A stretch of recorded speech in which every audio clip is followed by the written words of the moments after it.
Olá, bom dia, pessoal. Professora, Oi, Dani. tudo bem? Tudo bem, minha querida? E você? Também.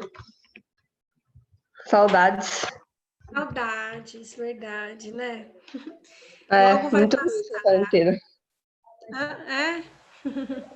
Bom dia, professora. Oi, Sara. Bom dia, Carlos. João. Professora. Miguelzinho, Nicolas. Vocês estavam em outra aula? Não. Não? Ah, eu sou a primeira do dia? Uhum. Então tá todo mundo animado, né? É.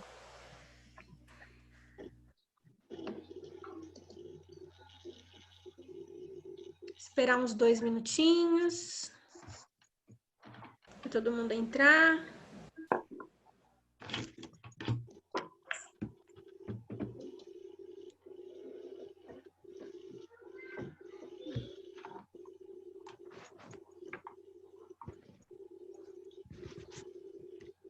Vocês pegaram o conteúdo que nós vamos ver hoje? Chegaram a ver? Uhum. Já vasculharam aquele novo instrumento lá, o Moodle? Deram uma olhadinha lá no Moodle?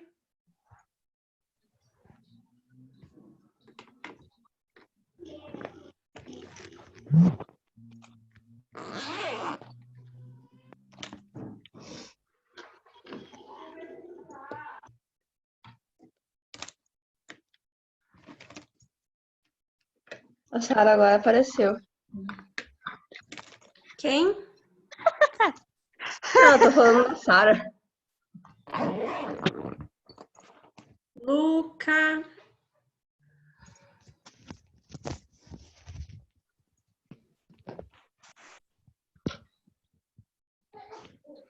Cadê o restante?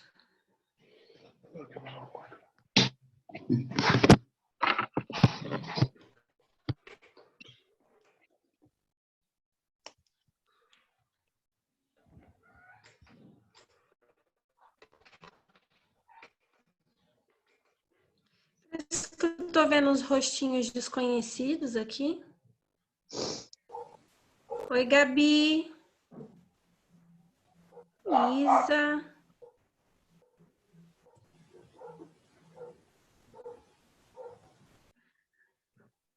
Isa, você não é do oitavo B? Sim. Agora é oitavo A, né? Hein, Dani? Agora é o oitavo ano, agora.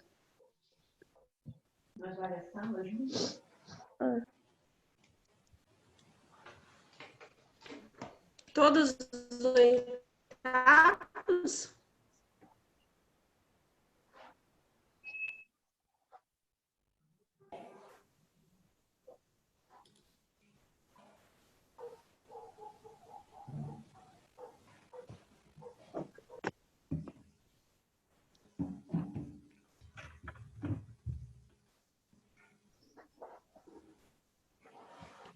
Deixa eu conferir aqui.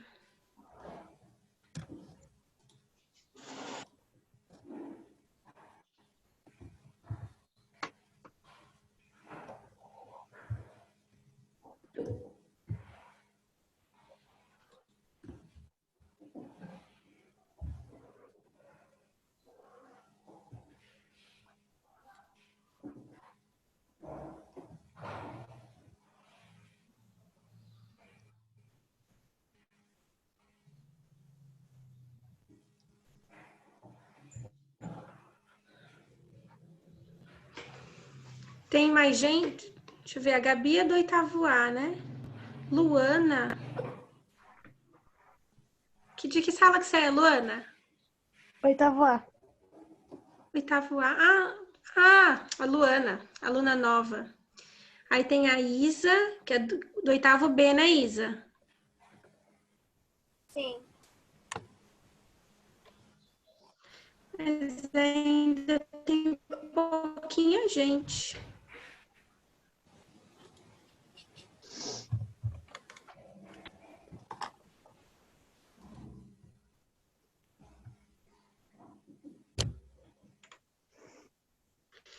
tá marcado aula oitavo A ou todos os oitavos, gente? Porque para mim aparece oitavo A. Ah, não sei, professora. Aqui tá o oitavo A. Mas não sei. Não, é um horário diferente. Essa aula. As outras aulas Que não estavam aparece para para todas as você, salas? Isa? Quê? Para mim só aparece oitavo A. Esse horário só tá a gente. Oitavo A. Só tem a Isa, só que não é da nossa sala, é isso? Acho que sim. A Sara é, eu não sei quem que é esse turbo. A Gabi e a Yasmin, que acabou de entrar. Yasmin. De que sala que você é, Yasmin? Oitavo B. Oitavo D? B. D de dado? B. A Isa parece que também estava aqui.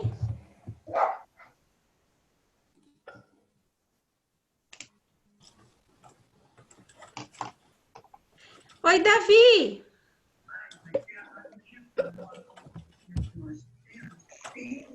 Quero ver você, Davi!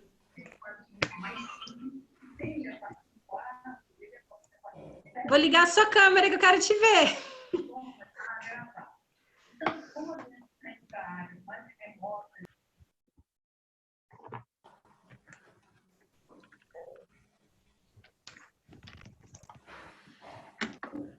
Nossa, gente, eu vou começar a aula já, tá? Porque já são 10h06 já. Vou começar, tá bom?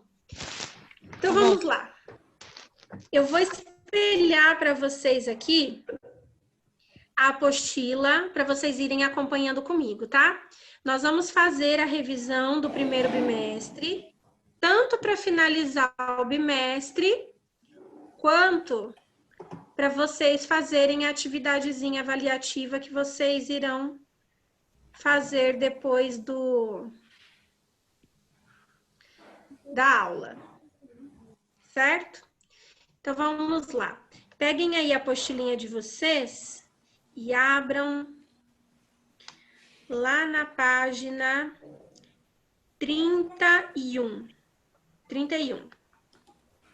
Vou desligar os microfones de vocês, tá bom? Para não ter interferência. Depois eu ligo de novo.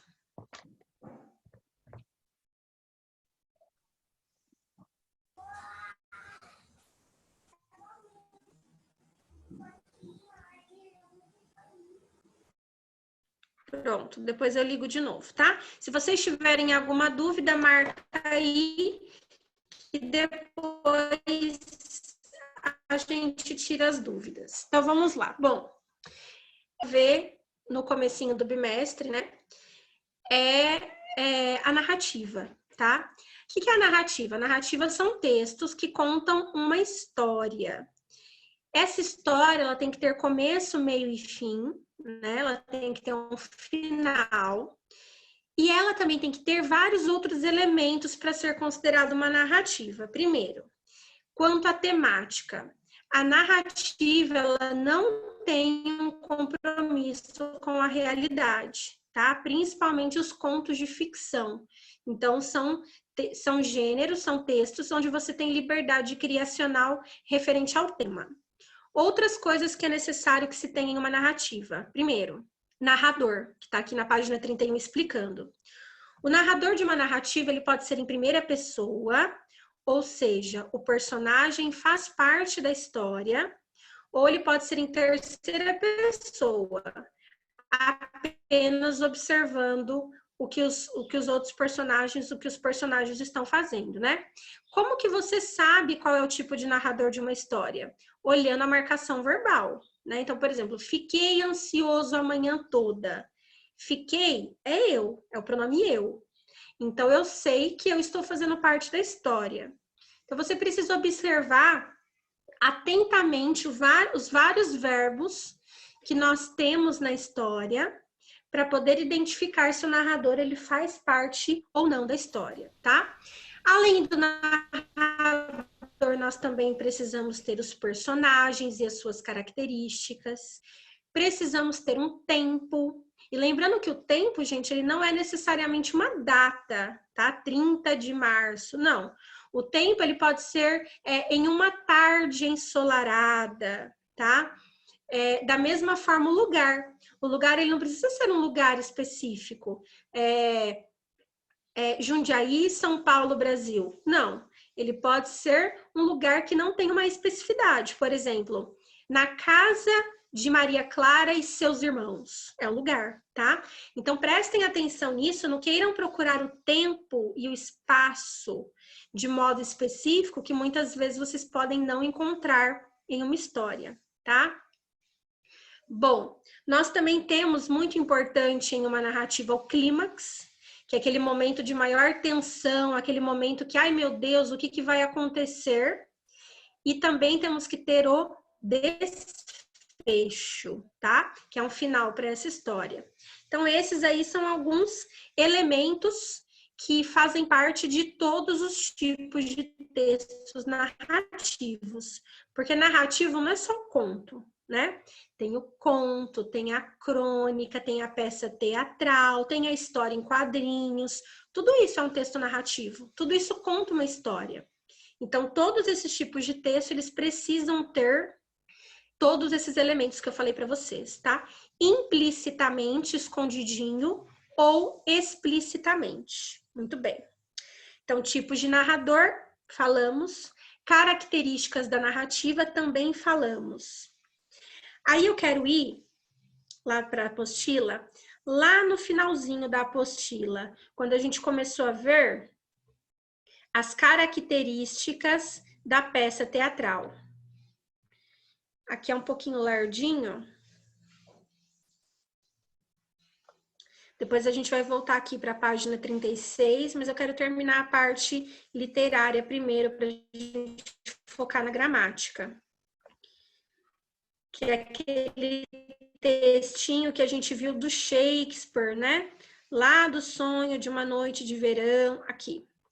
Página 44, né? Então, vocês viram aqui um pedacinho de um texto narrativo, que é a peça teatral. Essa peça teatral, ela foi escrita por Shakespeare, né? Há cerca de 500 anos atrás. E na peça teatral, nós temos algumas características que são muito específicas dela. Por exemplo, cena e ato, tá? O ato, ele é formado por várias cenas. Não se há uma definição específica para o que é cena e para o que é ato, mas a maioria das pessoas consideram ato a mudança de cenário. Então, quantos cenários tem uma peça, quantos atos tem? Hoje em dia é muito comum as peças teatrais terem apenas um ato, ou seja, um cenário, tá? Porque é muito difícil fazer mudança de cenário, né? É muito complicado fazer mudança de cenário. Quem participou do projeto ano passado, História em Ato, sabe disso. Então, o ato, ele é um conjunto de várias cenas. E o que é a cena? A cena é aquele momento em que os atores estão interagindo sobre um tema, tá? Então, isso é cena e ato. Personagens e diálogos. Bom, o texto peça teatral, gente, ele é feito para atores, né? Então, o texto peça teatral, se você pegar livros ou peças inteiras, como a gente já estudou, por exemplo, ano passado, no 7º ano, que a gente estudou a história do Homem do Nariz lá, fugiu agora o nome dele. Daqui a pouco eu lembro. Enfim, as peças teatrais, elas são feitas, os livros, para os atores encenarem. Então, elas possuem várias características que, às vezes, para um leitor comum, pode ser considerado meio maçante, né? Por exemplo, no início de cada cena, nós temos a listagem dos personagens, né? Então, tem lá no comecinho a listagem dos personagens, alguma característica específica desse personagem. Por quê? Porque na hora do diálogo, sempre teremos na frente de cada diálogo o nome do personagem, certo? E aí nós também temos, junto com o diálogo, junto com a fala do personagem, normalmente separado por um travessão, que a gente chama de rúbrica ou marcação, que é o quê? Uma informação a mais para o ator de como ele deve estar naquela cena, né? Então, por exemplo, Patrícia, 2 pontos, estou cansada, aí uma rúbrica, olhando fixamente para o espelho. Então, uma informação a mais para ajudar na atuação do ator, tá? Então, as rúbricas e as marcações, tá? E aí nós temos ambientação.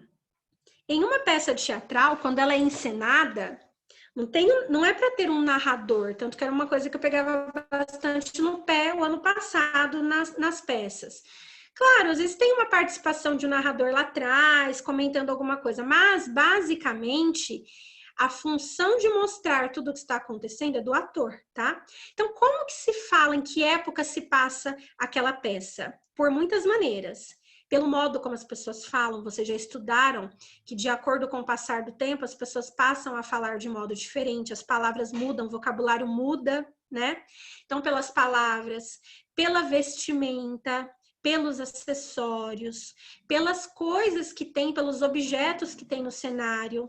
Tudo isso mostra se é passado, mais ou menos que passado, se é futuro, uma coisa que não tem, né? Então, a ambientação ela é feita pela montagem do próprio ator, da própria atriz e da ambientação, tá? Então, aí vocês viram as principais características que nós temos em uma peça teatral, certo? Bom, aí nós vamos para aquela matéria que eu amo, né? Que eu gosto muito. Deixa eu ver aqui, se é aqui que nós temos aquela tarefa de casa, eu acho que não é nessa apostila, que tem o resumo das figuras de linguagem, não é. Bom, então nós vamos ter que relembrar cada uma das figuras de linguagem que nós estudamos esse bimestre. Gente, figuras de linguagem é até o ensino médio, tá? O que são as figuras de linguagens? Figuras de linguagem é um modo de falar especial, específico para a linguagem literária. Onde eu posso usar as figuras de linguagens? Posso usar em poemas, posso usar em contos, em crônicas, em textos narrativos de modo geral, tá? Onde eu não posso usar as figuras de linguagens? Não posso usar as figuras de linguagens em textos jornalísticos, em textos que irão expressar uma notícia, não posso, tá? Bom, então esse bimestre vocês começaram a ver aí algumas figuras de linguagens, não viram todas, tá? Vocês verão novas figuras de linguagens até o ensino médio, só que elas irão aparecer e reaparecer o tempo todinho, tá bom? Então vocês precisam fixá-las, porque às vezes fica um tempo sem aparecer, mas de repente aparece em uma prova, e eu já digo para vocês, tem figuras de linguagem até na prova do 4º bimestre, tá? Todo ano tem. Então vamos lá. Primeiras figuras de linguagens aí, eu não vou pela ordem que a gente aprendeu, eu vou aqui por de baixo para cima da apostila, tá? Nós temos a aliteração e a assonância, tá? Que essas duas figuras especificamente, elas acontecem mais em poemas, tá?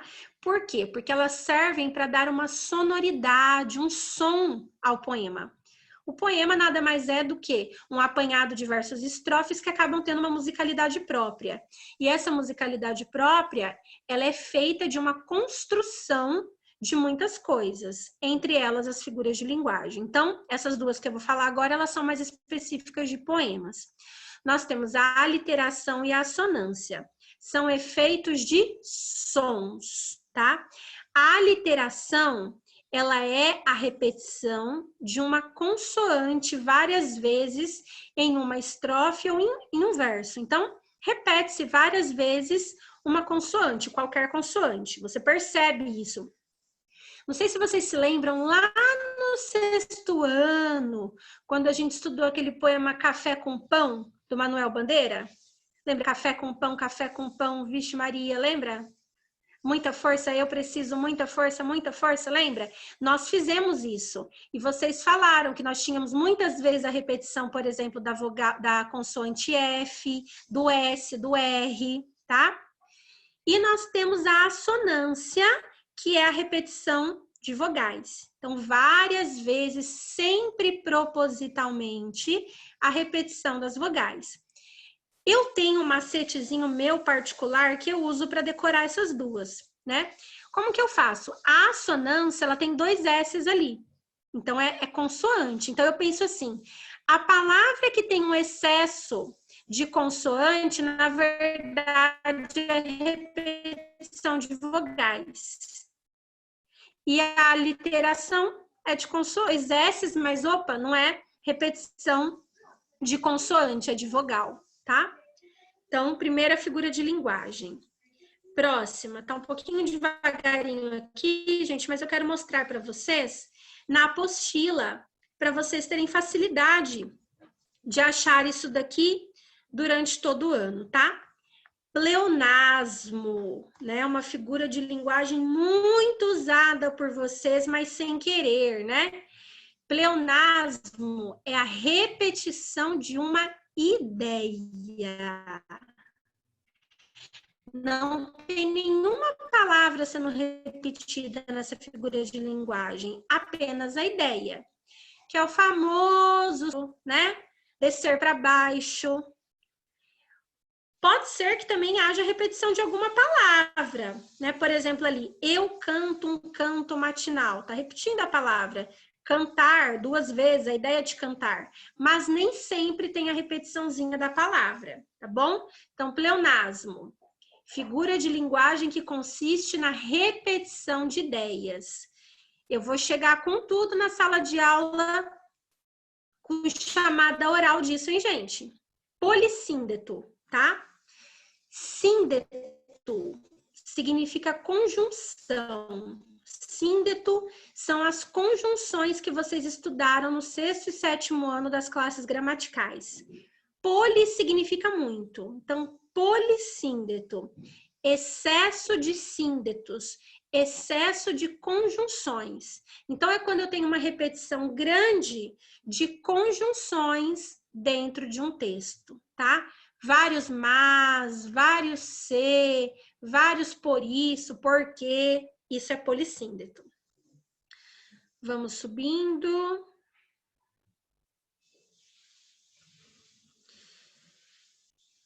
Esse bimestre foi bem tranquilinho. Agora, um muito importante, gente, muito importante, que vão cair em várias provas de vocês. Metalinguagem, tá? Metalinguagem é quando eu uso palavras, certo? Palavras para falar sobre palavras, tá?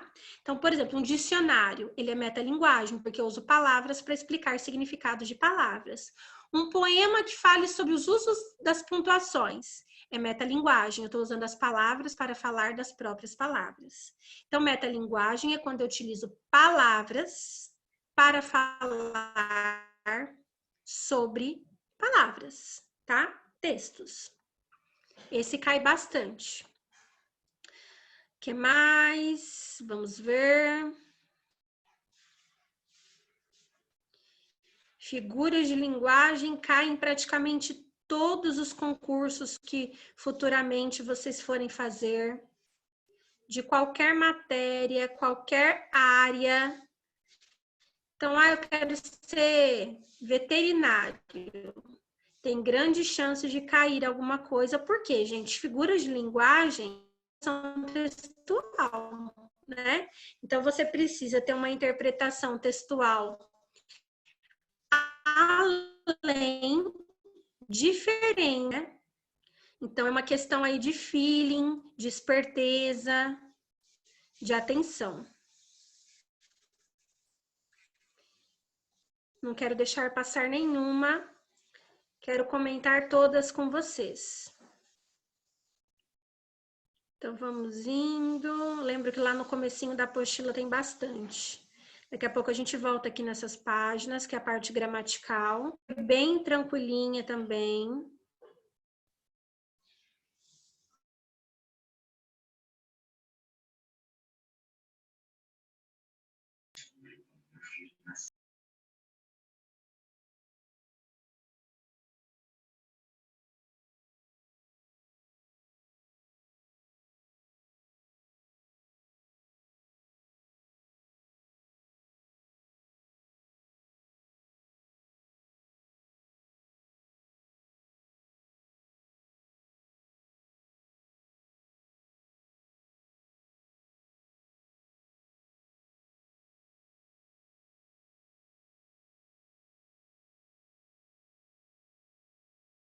Gente, eu acho que a Sora saiu.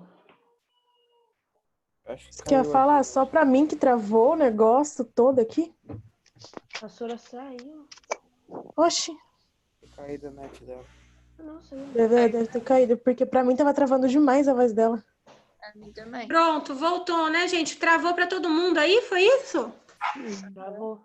É, voltou. Eu parei na metalinguagem. Todo mundo escutou a metalinguagem?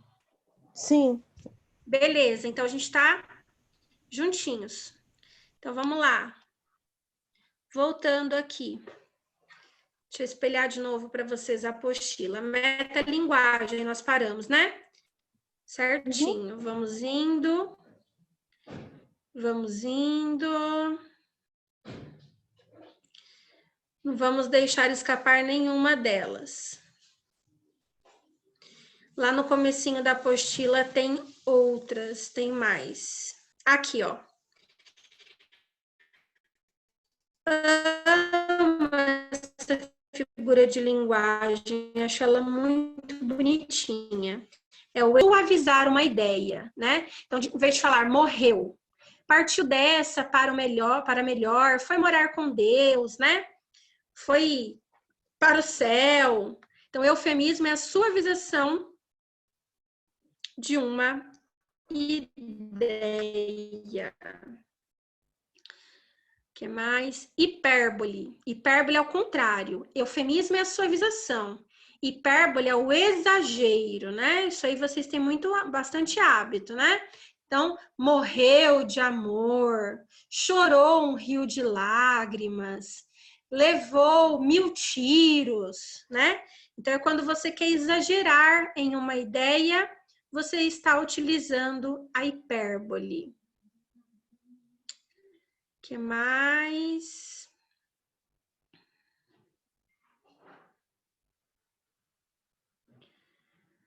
Isso não vai cair agora. Plural dos substantivos também já vimos na P1.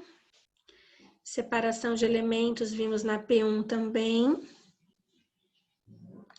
Eu acho a metáfora, tá? Então, aqui vai falar tanto da metáfora, quanto da metáfora visual, quanto da comparação. Então, vamos lá. Comparação. Comparação é simplesmente quando eu comparo dois objetos, duas coisas, né? Então, ela é como uma flor. Então, eu estou dizendo que ela é perfumada, delicada. Metáfora. É a mesma coisa da comparação, mas sem o como. Então, ela é uma flor, é a única diferença, tá? Então, comparação e metáfora. Comparam dois itens, porém, a comparação utiliza o como e a metáfora não utiliza. Metáfora visual é a comparação por meio da imagem. Então, nós temos aqui, por exemplo, aquela imagem das caravelas, né? Então, está comparando o voar de uma borboleta com o voar de uma vela, né? De um barco. Os dois conseguem fazer voar, tanto as asas da borboleta quanto a vela do barco, tá? Então, comparação, metáfora e metáfora visual. É a comparação de dois seres. A diferença é que na comparação eu tenho como, na comparação visual eu tenho uma imagem, e na metáfora eu não utilizo nem imagem e nem o como. Aí nós temos aqui para cima a onomatopeia. O que é a onomatopeia? É a grafia, a escrita de um som, certo? Então, quando eu tenho a escrita de um som, eu tenho uma onomatopeia. Acho que acabaram. Acho que falamos de todas as figuras de linguagens. Muito bem. Então, a parte literária, nós encerramos. Agora, nós vamos lá para a página 37, se eu não me engano. E nós vamos para a parte de gramática. Delícia. Delícia, né, gente? Voz passiva. Então, vamos lá, gente. Vozes verbais. É a voz do verbo, né? As vozes verbais, ela serve para nos mostrar quem é que pratica a ação verbal, tá? Então, vamos olhar bem esse exemplo aqui, tá bom? Vamos ver bem esse exemplo aqui, para vocês conseguirem relembrar o que nós fizemos na sala. Na sala a gente foi na lousa, fez vários exercícios, então não é matéria nova, é só para relembrar mesmo. Basicamente, nós temos a voz ativa e a voz passiva. A voz ativa é quando o próprio sujeito da oração pratica a ação verbal. Então, ele comprou uma casa. Quem comprou a casa? Ele. Ele é o sujeito da oração, ele está praticando a ação. Então, nós temos aqui uma voz ativa. A voz passiva é quando não é um sujeito que pratica a ação verbal, tá? Então, uma casa foi comprada por ele. Uma casa é o sujeito da oração. Quem é que foi comprada? A casa é o sujeito. Mas é ela que pratica a ação verbal? A casa consegue comprar a si? Não. Então, voz ativa é quando o sujeito pratica a ação verbal. Voz passiva é quando um outro ser, um outro elemento pratica a ação verbal. Então, nós temos aqui a troca dos termos da oração. Observem. Ele comprou uma casa.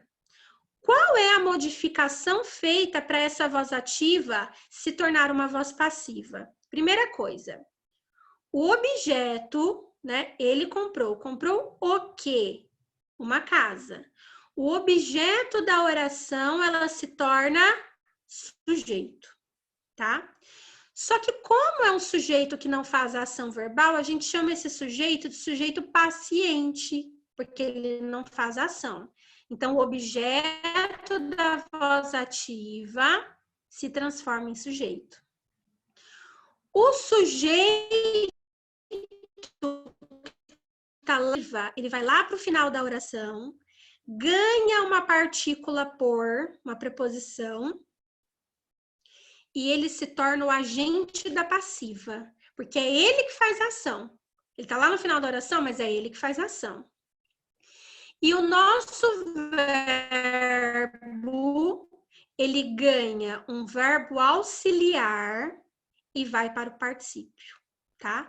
Então, ele comprou uma casa foi comprada por ele. Mariana quebrou um jarro foi quebrado por Mariana.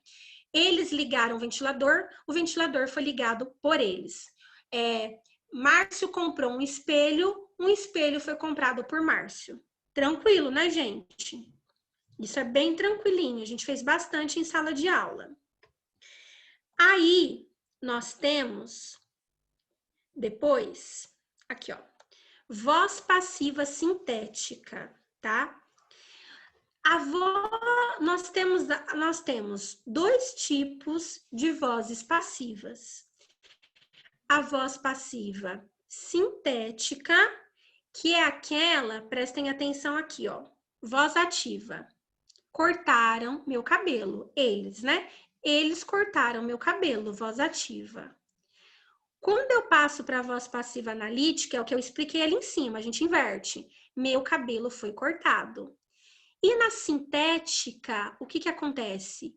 eu não tenho mais sujeito. Acabou o sujeito na voz passiva sintética. O que acontece é que o meu verbo, ele ganha uma partícula C. Cortou-se o meu cabelo. Tá? Então, voz ativa. Sujeito faz ação. Cortaram meu cabelo. Vamos ver o exemplo daqui de cima, que eu acho que é mais fácil ainda. Olha lá o exemplo lá de cima, ó. Ele comprou uma casa. Voz ativa. Uma casa foi comprada por ele. Voz passiva analítica. Agora, vendeu-se uma casa. Voz passiva sintética. Certo, gente? Tudo bem? Oi, meu bem. Por que vendeu? Sim, Andressa. Porque tá no passado. Vendeu. Comprou. Foi comprada. O verbo no participe indica passado, por isso passado. Não pode ser comprou-se? Ah, sim, comprou-se, verdade, né? Eu troquei o vendeu por comprou. Isso mesmo, comprou-se uma casa. É que eu tô querendo vender, não comprar. Certo, gente? É isso mesmo, tá certinho, Andressa. É comprou, gente. Eu falei vender, né? Mas é comprar. Então, comprou-se uma casa. Porque eu já tô pensando que ele tá comprando e vendendo, né? Ótimo. Então, agora, vocês vão fazer aí 2 exercíciozinhos, 2 frases aí, tá? Eu vou dar uma frase para vocês na voz ativa e vocês vão transformar essa frase na voz passiva, analítica e sintética, tá bom? Então, pega aí alguma coisa que vocês estão anotando, pode ser o caderno de português, pode ser um outro rascunho que vocês desejarem. Um minutinho aí para vocês pegarem.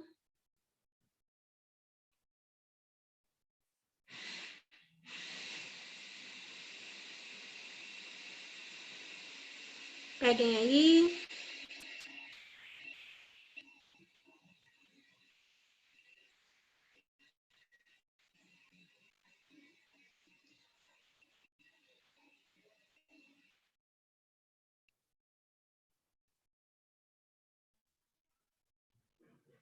Posso?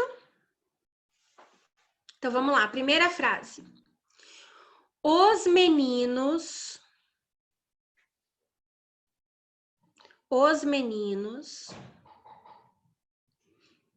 procuram emprego. Os meninos procuram emprego. Os meninos procuram emprego. 3 linhas.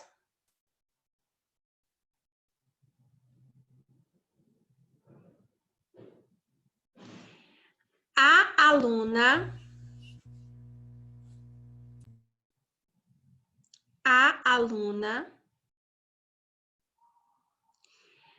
ajudou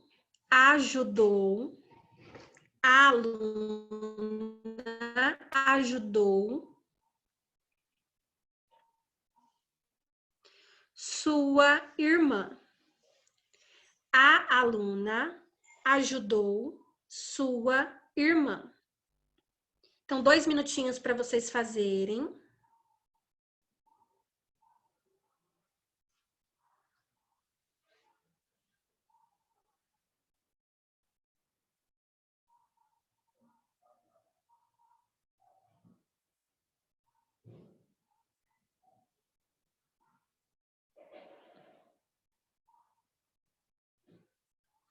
E a gente já vê, tá? 2 minutinhos aí para vocês fazerem.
Pronto, gente?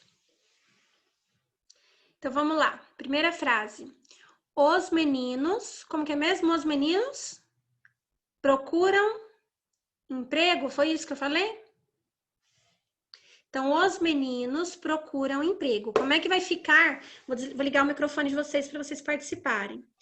Como vai ficar na voz passiva analítica? Os meninos procuram emprego. Como é que vai ficar? Empregos são procurados pelos meninos? Empregos são procurados pelos meninos, né?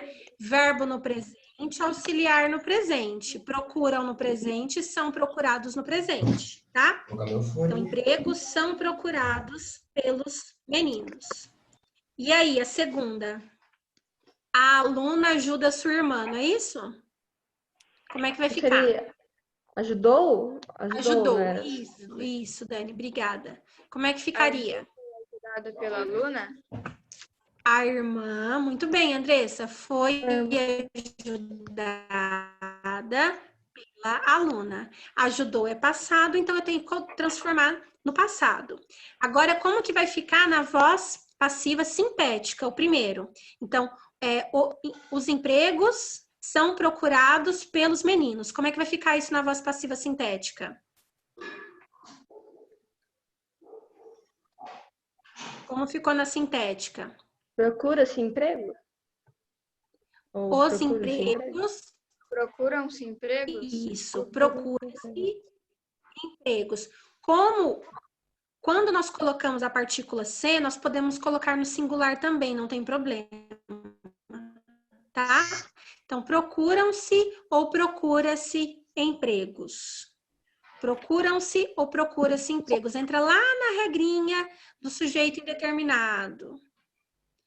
E a irmã ajudada pela aluna, como é que vai ficar? Ajudou-se sua irmã? Sei lá. Ajudou-se, muito bem, no passado, né? Então, a gente tem que manter o tempo verbal do verbo. Ajudou-se a aluna. Muito bem, gente. Excelente. E aí, vocês têm dúvidas? Marcaram alguma dúvida nas minhas explicações do conteúdo literário ou da gramática? Alguém tem alguma dúvida? Ô, Pro, Nadinha? Fala, meu bem. por que a aluna não era para ser irmã? Na segunda. Então, mas aí nós transformamos a segunda. Era a aluna ajudou sua irmã, não é isso? Sim.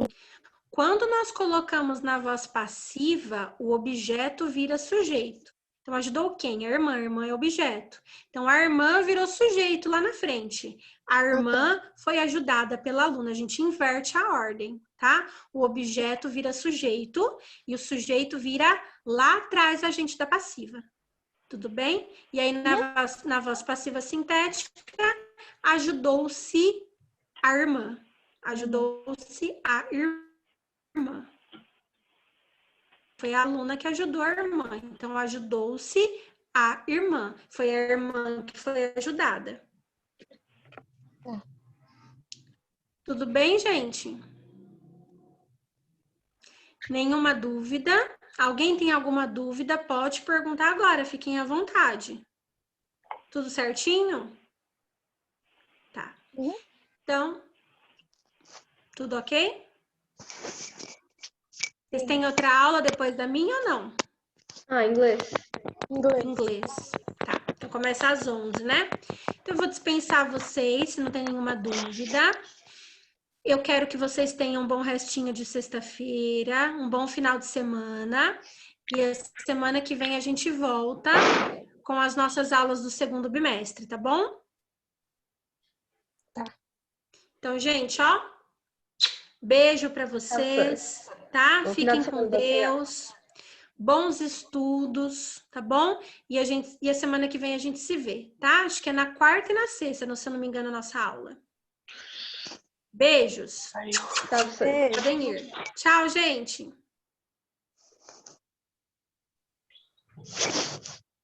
Tchau. Tchau, tchau. Beijo.